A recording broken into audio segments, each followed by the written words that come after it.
ګرانو کتونکو زمونږه په دغه پروګرام کې د شریعت پرانا کې سوال او داغه جواب کې دا مثلا تقریبا ډیره زیاته ده. یو ملګری او دوست تپوس کړه یو تپوس ادا کړه دی چې مفتی سے محترمه چې کله یو انسان او دس نی او دس یعنی او دا انسان غسل وکا که هغه غسل د جنابت نه وکا یعنی پاغه باندې غسل که فرضي او که اسی پاکوالی په نیت باندې چې بدن یې ظاهري ګنده دی هغه پاک شي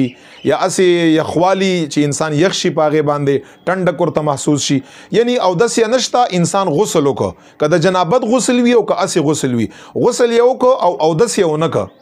آیا په دغه غسل باندې او دس او شو کنه د په دغه غسل باندې منځونه کولای شي کني شي کولای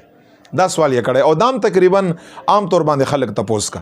نو د غرور ته د شرعي توګه باندې چې کوم زموږ استاد دین او اسلام دی هغه جواب ورکوما اصل کې یو انسان باندې غسل لازمی یعنی هغه ته غسل جنابت ویل کېږي مسنون طریقه خدا دا پیغمبر علی السلام طریقه دا چې اول انسان استنجا وکا خپل شرمګا پاکا کا او داغه نه پس او دس وکا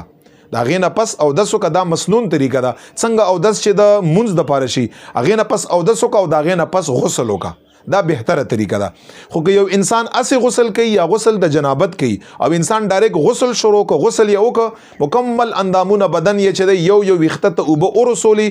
نو دغه انسان د پاره د غسل نه پس او دس کړل دا بدعت دی. غسل نه پس به او دس نه کا بس چې غسل نه مخکې چې مسنون او سنت او ایو نه ک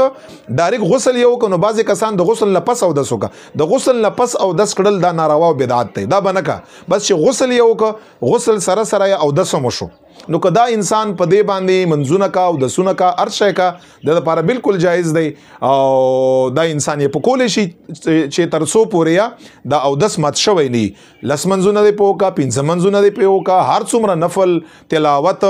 جنازي منځ سجده تلاوت هر شی په کول شي بس غسل سره سره دغه انسان او دس مو شو بالکل په دې باندې دا انسان منځونه کول شي. خو بهتر طریقه دا چې غسل لمخ کې اول او دس شي بیا غسل شي. خو بیا هم درته وایم ما کچا غسل د غسل نه پس او دس کړل دا بدعت دی. په کار د شي انسان د نزانو ساتي اکثر کسان غسل وکاو دا غینا پس بیا او دسم وکا او دا یې ګماني چې په غسل باندې منځ نه کیږي نه بس چې غسل وشو هغه سره خود به خود او دسم وشو لہذا پاغه باندې منځ او دس او غیره چې صدا سي عبادت دي هغه ټول تلاوت سجده تلاوت جنازه قضا ادا منځ نفل دا ارڅ په دی باندې کول شي او شرعاً د لپاره بالکل جایز دی.